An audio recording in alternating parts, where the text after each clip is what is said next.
Hey everybody, welcome back to Fix the Rust Bucket. In the last video you guys saw I was getting the 72 Firebird welded to the frame jig so we could start working on the body. The car has transformed quite a bit from that point.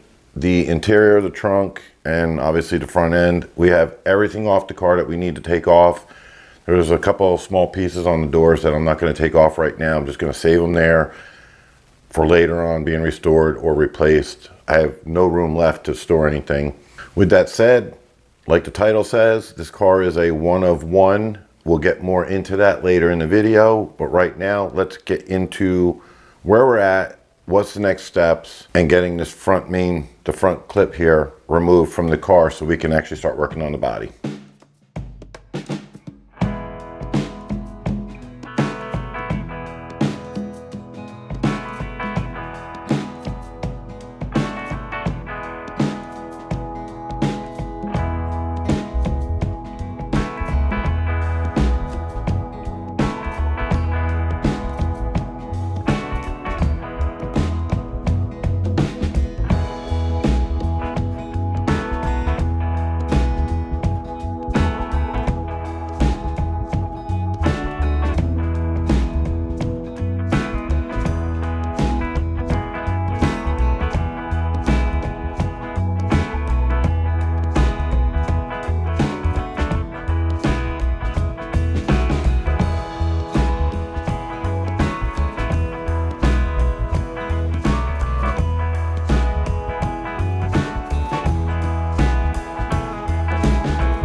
Now, getting the car stripped down to this point, it's cleaned out from front to back, interior, trunk, and everything. And we'll start from the front here and go backwards, and then go over some of the details on the car at the end of the video here. The firewall is it's actually in really good shape. This orange that you see is something that Pontiac did, and it's throughout the body. They dipped the cars in, it was basically a primer, epoxy primer, whatever you call it, a primer that the entire body was dipped in. The firewall itself is in really good shape. We do have some surface rust in spots, not too much. There was one spot on here, let me see if I can find it again. That's how much it wasn't that damaged. Maybe one or two spots, here we go. So we have a rust hole right here, which was sitting underneath the air conditioning, kind of expected to happen, just a little rust hole there. And over here again, where the AC box was attached to the firewall, some rust. But overall, the firewall is in really good shape. Now, moving up to the cowl here and everything, the front, the inner dash part and all that, it's severely rusted and damaged. Here, underneath is not too bad. Again, there's that orange coating that Pontiac would put on these cars. Down inside there's not too bad, but we have to take this all off anyway, and it's one piece. We'll pull it off and see what we can do with it. Moving forward, the side cowl panels are actually in really good shape. You get down all the way here to the bottom where you would see most of, if not all, the rust or rusted through. It's really not that bad. Knocking on it, the paint's not pitted too bad. This is all the seam sealer along here, so paint's chipping and the seam sealer there. A little bit of surface rust under there. If we come to the bottom of the A-pillar right here, coming down behind the door and what would have been, where the front fender sit, is also in really, really good shape. We have some surface rust right here in the corner.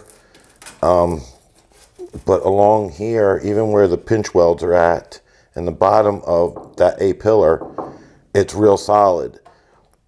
This one is completely sealed up. This cowl, everything's sealed up, so it was a little bit harder for stuff to build up and get inside here. I'm sure it did. We're gonna have to open it up and take a look at it. On the bottom, we've got a little bit, this is actually the bolt from the fender we had to cut off. On the bottom, same thing, it's really not that bad. You got the weep hole right here, which did its job, and even around the weep hole, there's no rust right around the weep hole. We'll get into the rockers here in a minute. Let's go over and take a look at the passenger side. Now, down in this cowl panel, down this side, it is a little bit, I don't have my light with me, but you can see a little bit of surface rust in there, kind of, if I can focus. But it's still not too bad, and you're gonna have to trust me on down in the bottom there because you can't see it and I can't get the camera in there. Again, not rusted out really bad. The outside, again, this here now, this dent here, we'll pound that back out. This dent here explains the dent, probably this area. So this part of the car, I don't know how bad the accident was. I don't think it was that bad because this is the original door and this is original here. The fender's really not even that bad. So not sure what happened. We'll fix it. But this, you can see it's a little bit more flaky and a little bit more rusty, but still, when you get to the bottom here, don't mind me, I'm tripping over the front fenders that are right behind us here. Again, to the bottom of the A-post, really good shape. Again, just a little bit of surface rust on the bottom. Underneath of here, a little bit heavier in surface rust, but again, the weep hole's in really good shape. Again, we'll get into the rockers. Okay, so now getting into the interior, and again, I talked about it in some previous videos with the car. I was trying to save the internal part, the structure of the door, and we're gonna reskin the doors. I think it's possible. Along the passenger side door, it's really not that bad. It's a few patches in this back corner. There's a heavy patch or a big patch that we're gonna have to do up top. Overall, the door is in good shape. The driver's side door is actually in better shape than the passenger door. The light you're seeing through there is actually the door skin, not the inner door structure. So I believe we're going to be able to save those. Again, down here where the front wind, where the windshield and the A-pillar all came together. Same kind of damage. I say damage, but rust. The driver's side is not as bad as the passenger side. But again, this eventually will all be covered up. So to me, it's not worth throwing out that door or the driver's side door just because of that. We can patch it. If I don't do the greatest in patching, it's going to be covered up by the door trim, all the moldings and everything else. I'm okay with that because those are original to the car. Now, getting into here, the underside of the dashboard is in excellent condition. All the way down to the toe kicks. The toe kicks on the top half are in good shape. Right here on the driver's side, we are, that's rusted right where the seam's at, as you can see it. So the floor pan right here, we got the whole new floor pan and trunk pan. We'll get into the trunk pan in a minute, but the floor pan came, I ordered it with all the brackets, everything is on it, the braces underneath, everything's good on that. But back to here. So this rust is right at the seam of where we're going to repair and cut out the floor pan. We'll have a little bit of patching to do on the toe kick on the bottom side. If it's not perfect, I'm going to get as close as I can to perfect, but if it's not perfect, again, no big deal. There's no reason to cut apart the firewall and the toe kicks and all that for that little bit there. Passenger side, not that bad again. It's actually better shape along the seam. That's the floor pan. It's better along the seam than the driver's side, but we do have that hole up there that we're going to have to address and repair. Coming back, obviously with the whole new floor pan behind us, you can just see right on through underneath. The floor pan's it's gone, replace it. Along the back here, right where the seam's at again, for the floor pan, the rear wall here, I don't know if you call it firewall, whatever you want to call it, I don't know, but the rear wall separating the trunk to the compartment is in excellent shape. The package tray on top, it's rusted. Let's see if we can get back here and look real quick. It has a lot of surface rust on it, but structurally, minus this hole right here, it's in pretty sturdy shape. We're going to clean that up, sand it down. If I have to put a little bit of filler in on it, I'm okay with that. Again, that's going to be covered up by interior parts. We'll get back to this here. This is a disaster along the window. So back inside. Now let's get to the rockers.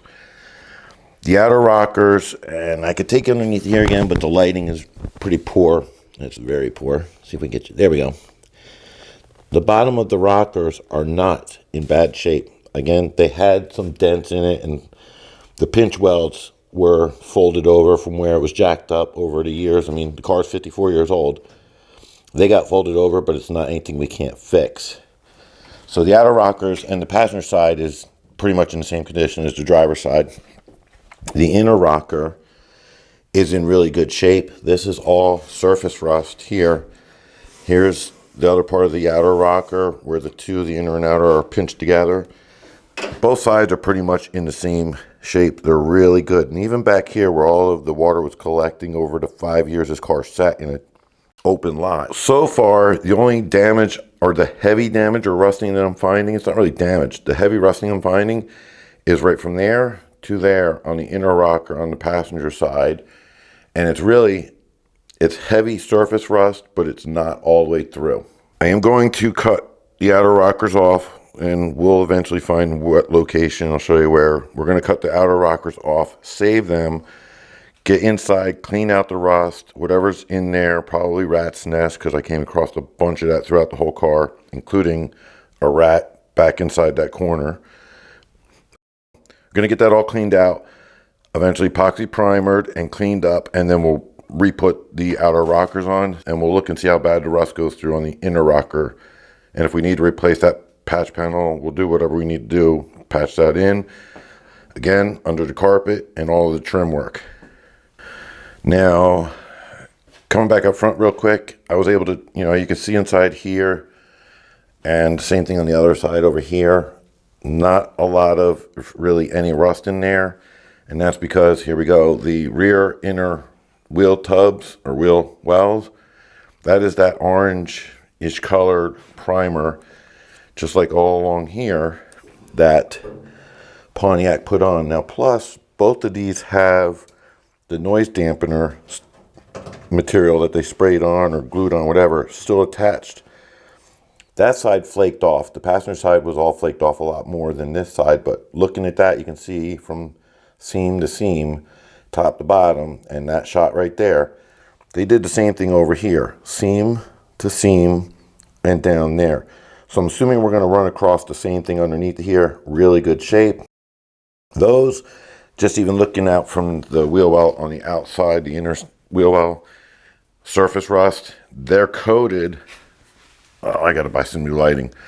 But as you can, maybe you guys can see, underneath here, it was coated with those, I don't know, whatever the dealers put on there, the underside coating was put on there. So it's still all attached to this area. I'm going to get that all scraped off, and hopefully it saved, get you guys from being crooked. Hopefully it saved the metal. Focus. Hopefully it saved the metal from rusting away. As you can see coming down here, where it's a little bit more exposed, it's in great shape, except for the frame, which we're going to be replacing those. Again, I said rear axle still in the car. Found out axle's original to the car, so another keeper. We are going to be getting rid of the drum brakes. I'm going to be doing a 4-wheel disc brake kit all the way around the car. That's pretty much the only thing on the suspension that's not going to be stock anymore. Coming back up top, you guys already knew about the roof. I have another roof that came with the car. As you can see up here, I get the light off. It's gonna be kind of hard with the garage lights above us, but from the front windshield area back to basically almost the middle, it's got a lot of heavy rusting on it. Not a big deal. The outer skin is beyond gone. It needs to be replaced. There's no repairing it. We're going to see what we can do. The car came now. Yes, the back side looks really good. I don't care again. If I could save the back and the front's new and the back is original, I'm going to do that. So there you go. So the back is in really good shape. We're going to cut the outer skin off the top first, and then we'll work on that. So back here in the trunk, that's the rear tail pan. We're going to get into the body here in a minute, but rear tail pan is pretty much, it's separated here. There's nothing left of it there. Same thing on this side. The trunk gutters are pretty much gone except for the sides. The back's not too bad, but not to get too deep into that, and including this trim piece right here, the body part, we're going to try and save that. Save as much as I can of the trunk gutters, but they're in really, really rough shape, as you can see. We're going to have to rebuild a lot of the trunk gutter.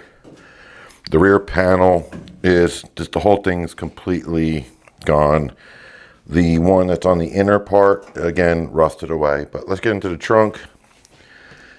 Hence the full trunk floor pan. More holes all the way through.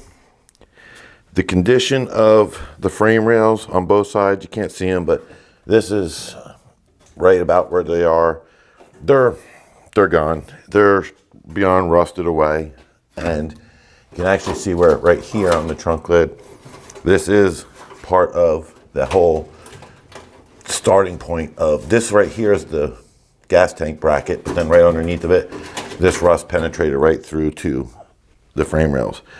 Up top, it's not too bad, but if I'm going to cut out that much of the trunk, I'm just going to go ahead and move forward with an entire replacement of the trunk.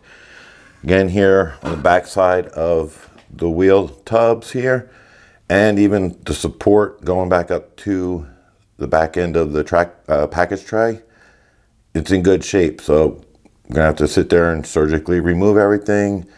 Sides here for all of the trunk mounting hardware and stuff in good shape.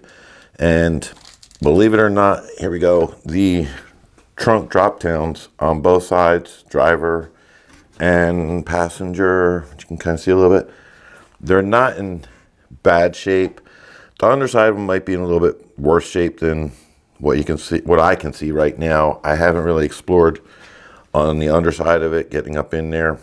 We'll figure that all out when we cut the trunk out, and if they can be saved, we'll save them. If not, we'll just get some new pieces. Here is the back side of there. This is that rough coating again that Pontiac put on there. Now I know the inside here is in really good shape because of that coating. I'm sure if we were to scrape that all off again on both sides, oof, light blinding. Let's see if I can get the light down here for you guys. On both sides, you can see up in there that it's not that bad. But my fear is, and now we'll get to the outside of the car. This is the outer skin. And as you can see, just looking down it, that's heavily, heavily pitted rusting. And I don't know if it's going to be able to be saved. We'll see. It only looks good right there because that's the weld joint. Excuse me, not the weld joint. That is the lead joint between the quarter and the roof skin. And that's why that looks like that. Same thing on the other side. So, again, I don't think it's going to happen, but I'd like to, but I don't think it's going to happen. We're going to cut these off inside the seam areas, take them off, see how bad they really are, and see if it's worth saving or getting new rear quarters. But that's a little ways away. Same thing on the driver's side. Same thing, heavy pitting across the top. When you come down lower, same thing on the passenger side. It's good down the middle here, but then when you get to the bottom, you can buy the patch panels that come in here, but I don't know if it's going to be worth it or not. We'll see. We'll check it out when we get them all cut apart. One piece at a time, we're going to do this car. Now the hood, again, original to the car, it's fiberglass top and the bottom side. There's just some metal strips that run up underneath the bottom side of the hood here, supporting everything. We got some fiberglass work to do. As you can see right here into the hood, it's broken. All the pieces across, there's like 2 or 3 over there broken, and they also damaged the corners off. But we're gonna save the hood and do some fiberglass work to it. And across the top here, it's not too bad. So the hood's gonna be saved as well. All right, so moving on to the doors, like I just said, we are saving the inner structural part of both doors. We're gonna reskin both doors. Again, they're heavy, heavy pitted and rusting, so it's not worth it. There's no way to save that. Reskin the doors. Probably more than likely reskin the rear quarters. And over here on the side of the car, now we get to the fenders. Front fenders, I told you in the beginning I'm saving these fenders, and we can buy the little sections. If I can't repair these holes, this is the driver's side, and where we at? Passenger side, you can see some rust on the bottom, both back and the front. There's some rust on both of them. If we can't redo the metal on there, just get some patch panels, cut them in, do the metal work on them, and blend them in. Probably right where that seam is, so we can hide it the best we can hide it, and then keep the original fenders. The underside of them, let me flip one of these over. So here's the driver's side, underside of it. What you're seeing all right there is, it is some heavy rusting, but it's only surface rust. It's not deep in like the outside panels are. Over here, we don't really have any rusting going on around the whole thing, and that's because the under the hood wheel wells protected the fenders. So here you can get a little better look at what we're on now this the driver fender, the passenger fender, this is completely rusted out and gone. I have the piece over on the workbench. As you can see, we did have to cut some of that. That's what's left of the washer. Had to cut some of the rusty bolts off because they started spinning here. The clips underneath, which not in here, but the clips underneath were snapping and breaking. They were rusted so bad we're left with no choice but to cut those off. Same rusting on the inside of the passenger one. So those both, I'm confident they're a save. We're gonna be able to save them. Got some more metal work to do, some dings and dents to pull out of them. But they're going to be saved as well. Keep them original to the car. Okay, so that's where we're at with the car, the condition of the car with everything stripped out and everything that we can possibly see at this point. I know there is a chance, and the echo coming off of that is probably horrible. I know there's a chance, there's a big chance that when we start cutting these panels off, especially the rear quarters, we're going to come across some stuff that's unseen that we're going to have to address at that point. We'll worry about that at that point.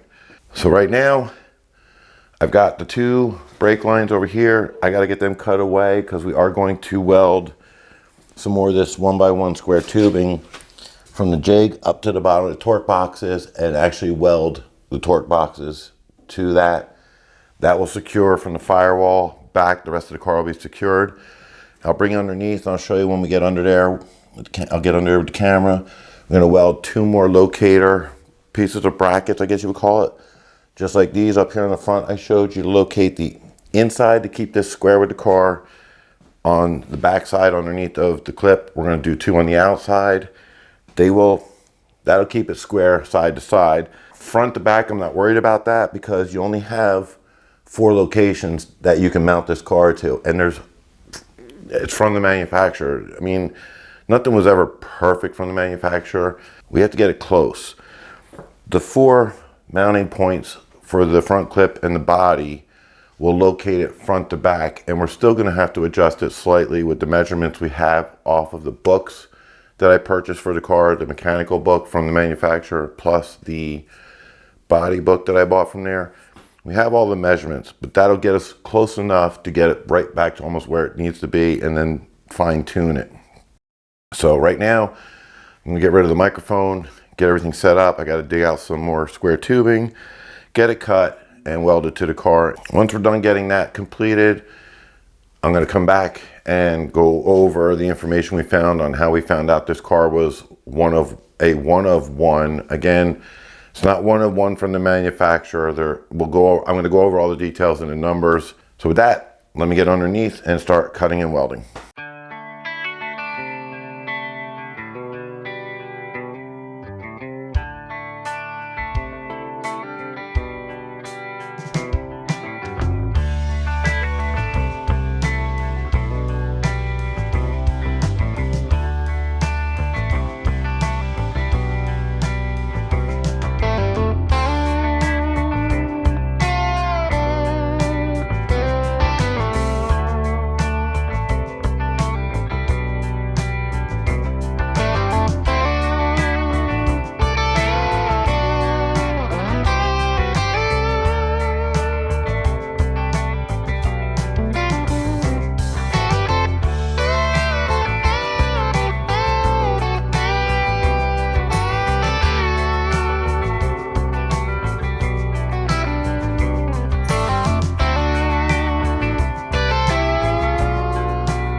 Okay, so with adding the two bars that you saw in the front mounted or welded to the torque boxes, that will hold the body of the car now from the firewall. The rest of the car is supported in the back already, the body of the car. I cut loose the front clip from the cross support I have down there.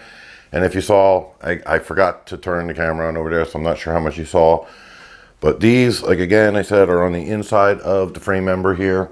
On the back side underneath, I have guides on the outside on either side. So that way when we slip it in, it'll go right back in.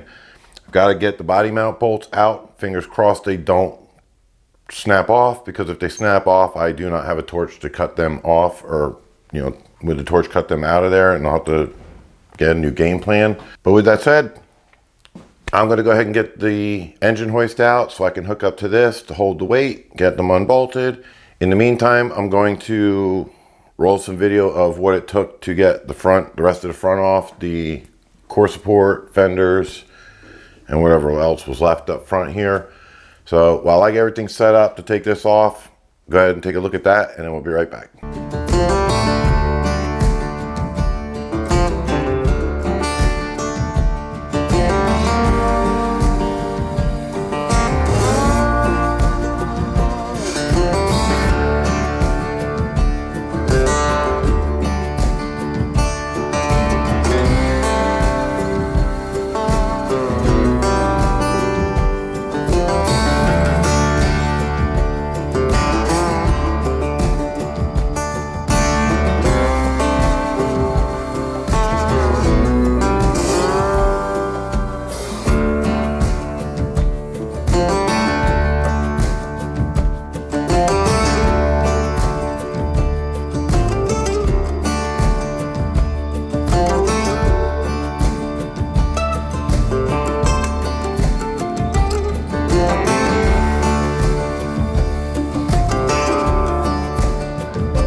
All right, so you guys just saw a little bit of what it took to get the majority of the front of this car off.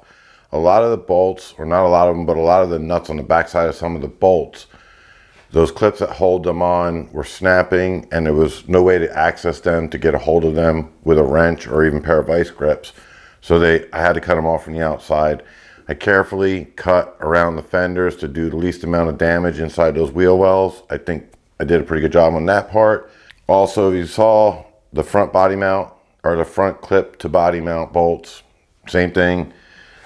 The nuts inside there and the nut casing inside there just was rusted off, broke free, so I had to cut those off as well. The ones in the floor pan, they came out no problem. Now let's get caught up to where we're at here.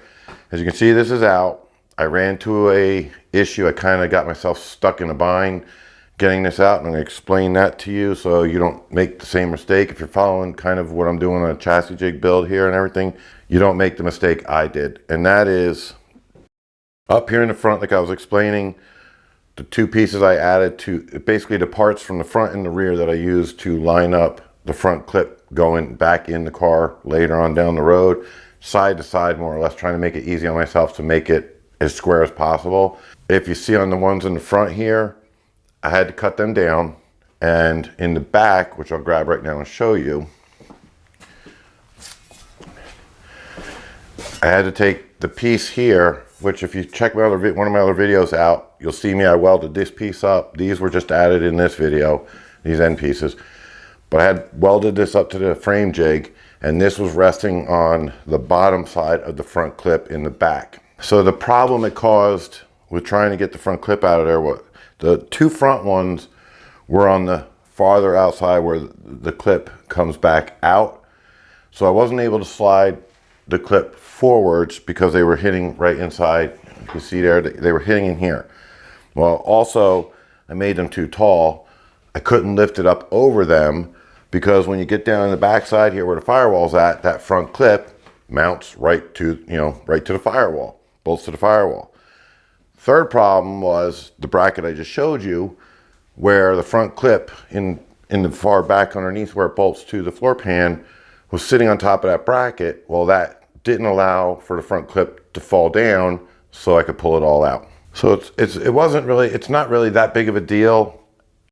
Again, it's square tubing. I left the parts in there, cut that off, so when it's time to go back, we can just reattach everything, get it back tucked up underneath there, and if need be, re-weld. I've saved the parts, re-weld those square tubing pieces back on and go from there. Might not be necessary, but I won't know until we get to that point. So jumping ahead, got a couple more things I forgot to cover earlier in the video. I'm going to cover now, and then we're going to go over the information on the car. All right, so for tonight, I'm going to leave the front clip in the garage. It's raining outside. There's no sense in dragging it out in the rain when tomorrow morning I'll get it a break in the weather. I'll get it out, get it in the back, get it stored away. So the two things I did not cover when I was going over the body that I want to cover right now, and that is the polished aluminum trim for the car and the rear deck lid on the car. So that rear deck lid is the original deck lid on the car. The car came with a used part, probably from a Camaro or another Firebird. It's the same thing. It looks like the same car that the roof came with. That deck lid that came with the car as a spare part, when I was moving around when we picked this car up, there was a ton of rust and junk rattling around inside there already. Lifting that one up and down over a little bit of time I've had this car and going in and out of the car, I don't hear that much rust. The skin on that trunk lid is in fairly good condition. It's very minor surface rust. So I'm going to attempt, I'm not an expert on any of this, I don't claim to be a professional on it either, but I'm going to attempt to de-skin the trunk. And if we do that successfully, we're going to go ahead and clean both sides, get all the metal repaired that needs to be repaired, and then reskin the trunk with the original trunk lid. I honestly believe that this deck lid here on the car is in better shape than the one it came with. All of the trim that came on the car, the windows, if I remember correctly, I found in the car a few extra pieces, but in the car I did find enough trim that goes around the front windshield and enough trim that goes around the back window. The two side pieces were still attached to the car. And what was the other part? I think there was a few pieces left for around the windows, but most of it was missing and or damaged. So with the parts of the trim and having probably 95 if not 100% of the trim for the car, that's going to be kept and cleaned and restored as well. The color of the car, everything about this has changed a little, pretty much of what I was going to do. I really didn't think there was that much salvageable, and I didn't know too many details of the car. I like to know details of the car. Most of the time, I'm sure some people may be watching this video that buy older cars, you get limited if no information on that car. You purchase it, you make it yours. We're going to put this car back as much as possible original with a few minor tweaks to it. We're going to get into some numbers and about this car and some things that I have to do before I start stripping the paint around the outside of the car, stripping the paint off. All right, so let's get into how I found out this car is a one-of-one vehicle. Now, it's not a one-of-one vehicle from Pontiac directly from the manufacturer, even though it is a rare car coming from directly from the manufacturer. It's not a one-of-one, it's a one-of-one from the dealer. And this is how I got that information. My wife and I were able to track down the second owner of the vehicle. I've said it in previous videos. My wife and I, we're the third registered owner of this car in 54 years. The person we bought it from, when he bought it from the second owner, he never titled it or registered it in his name. So as far as I'm concerned, he never owned the car. Real quick with that, he said he was going to restore it. He did nothing with it. You guys saw it.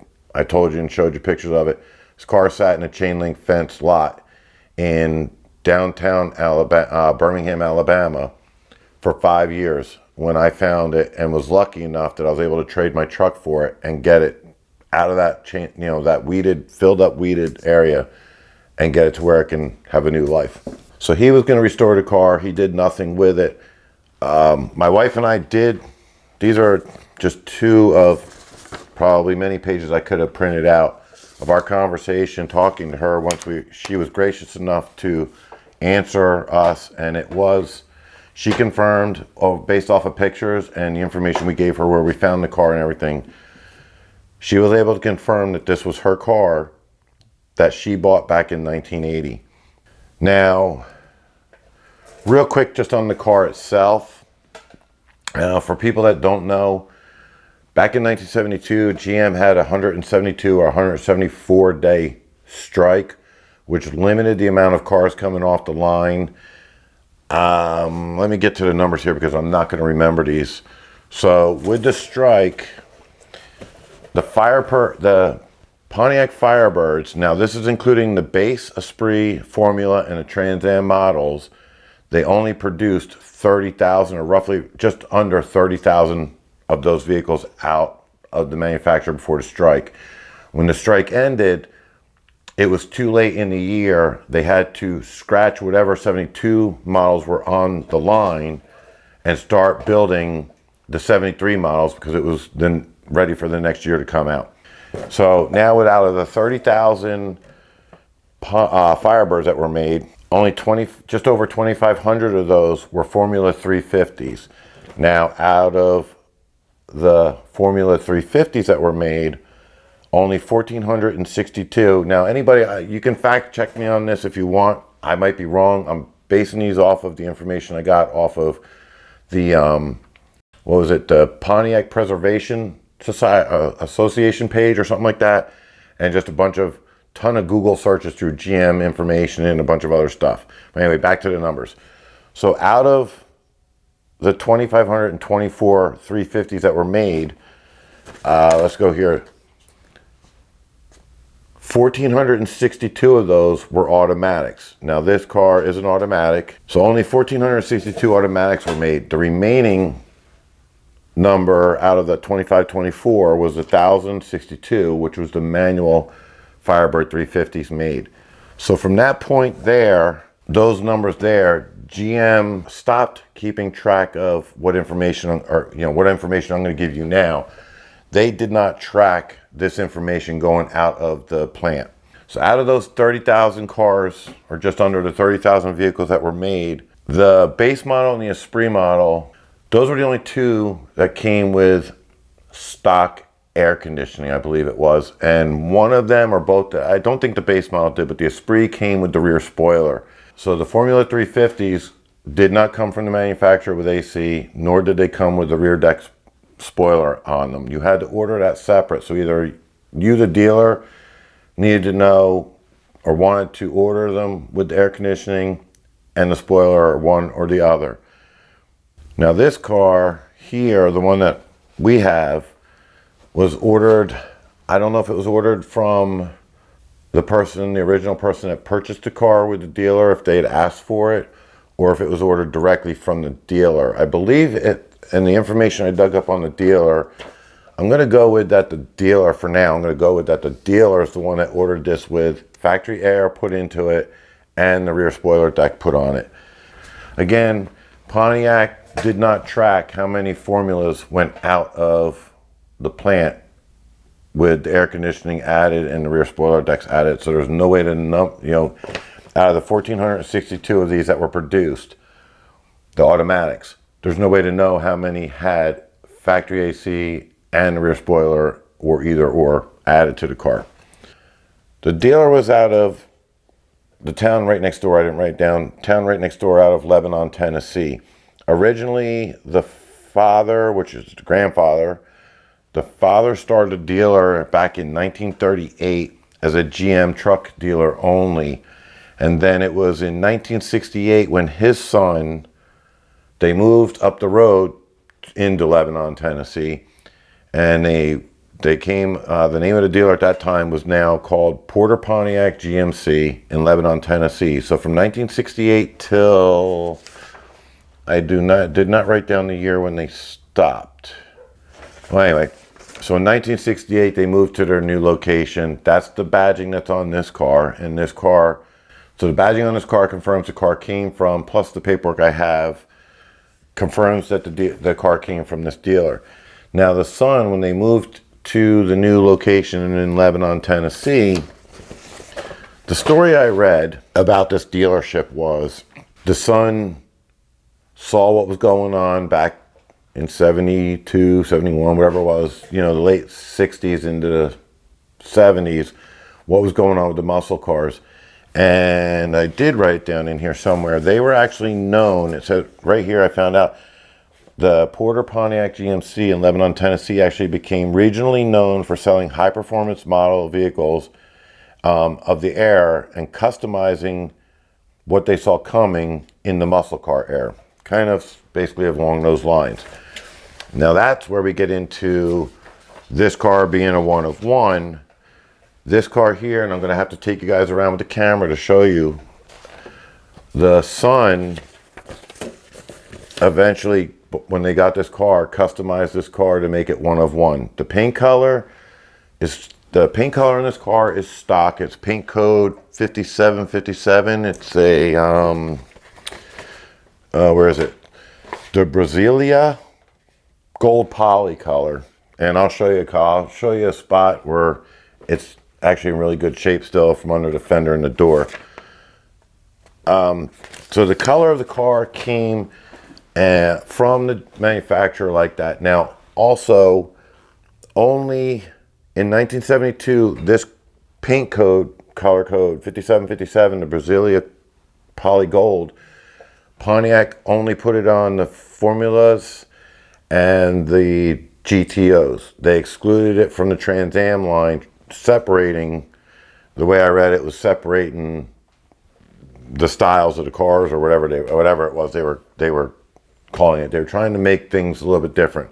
The Formula 350s were supposed to be sleeper cars. Again, I think I just said it a minute or two ago. I think it had something to do with insurance companies, so that's why the rear deck spoilers and all that stuff weren't put on there. They made them look more like an everyday daily driver car, but they were packing the power in 1972. They were packing the power underneath the hoods. Lucky enough for us, this car here that we found, the son was able to see ahead, and the value, or whatever you want to call it, the value of the car or the style of the car, and got the factory AC from the manufacturer and got the spoiler factory installed. So that alone, again, I probably am repeating myself, but again, no numbers were kept by Pontiac, so we don't know, nobody knows really how many of these were made out of that 1,462. And I've looked around, seen, and a lot of people with these cars, there's just no way to track them. Maybe one day, but maybe somebody has that information somewhere. I mean, there has to be documentation coming out of the plant of putting on those things, putting on the air conditioning and putting on the rear spoiler. So I think I've covered pretty much most of that. Our conversation with her, I mean, one, the fact that she was super excited that she knows where her car is at now and it's going to be cared for and restored. I think that was a pretty cool thing. Again, like I said, if she wants to comment in here, she's more than welcome to. I'm not going to talk about her conversation. If she wants to share her story, by all means, she's welcome to, and she knows that.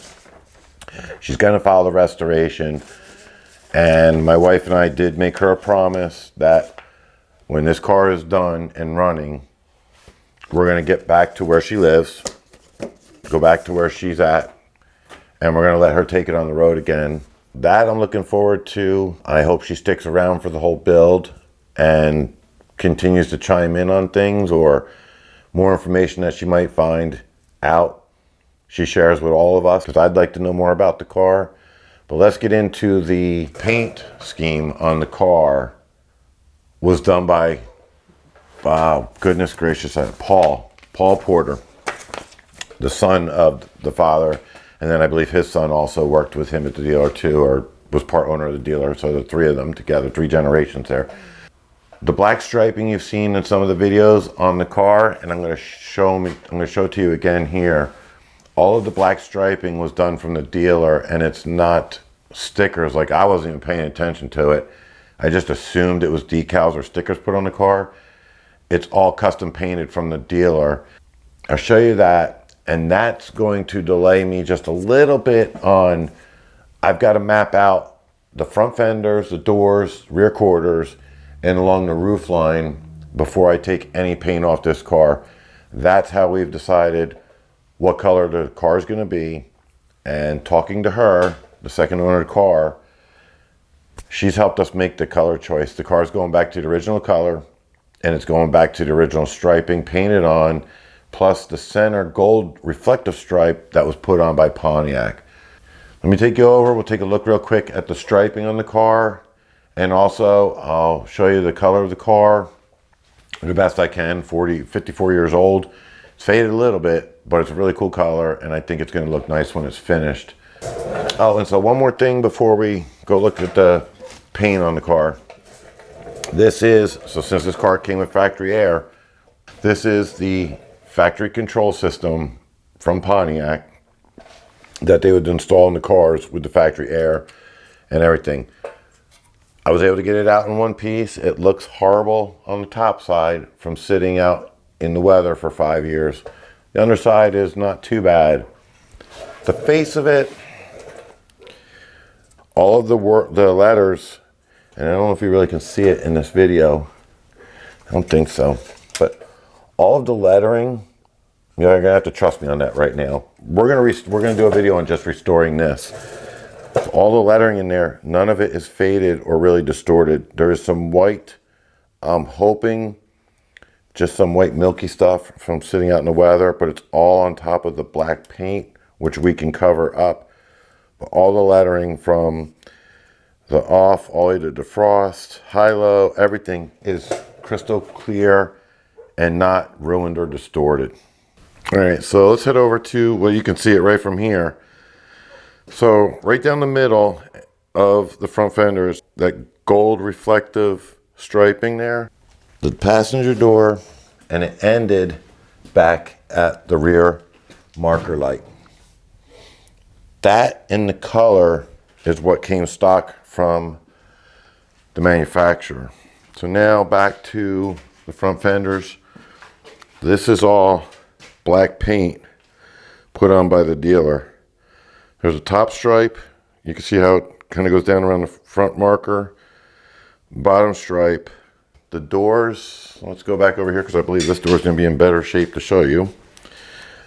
Well, it's kind of gone on both doors, but you can kind of see where it was along the top of the door, down along the bottom of the door, and it ran, so hard to see, but it ran up through here, and it's almost not visible on the camera. I'll try and outline this with my finger. So it came across the door straight, came across straight across the rear quarter, and then down here it came up and went around the wheel well, ended here and tapered off on a nice curve on the back side. On the bottom, it ended back here, and then they picked it up again right there at the bottom of the rear quarter. Again, just ending it nicely with a curve and backside.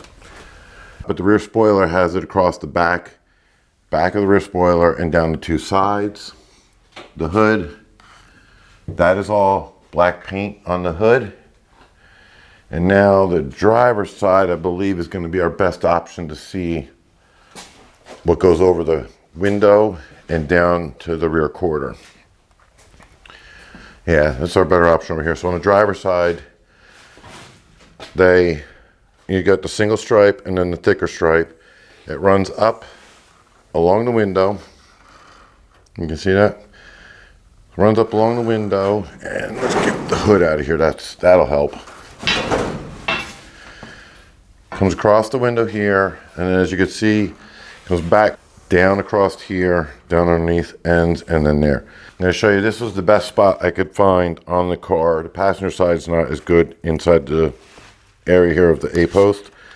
So this is the color, and I hope it shows up on the video as well as it does here. A quick wipe. Now it's not really, now we can kind of get it, but that's the color. In person, it's an amazing color. Let me see if I got a light I can shine on there to make it a little bit better. I don't know if that helped a little bit, but I'm trying my best to show you what it looks like in person here. So with that, I want to thank you for watching and sticking around. If you stuck around this long in the video, I appreciate that. Don't forget, hit the thumbs up, share the videos. We'll see you in the next one when we get some new floor paint installed.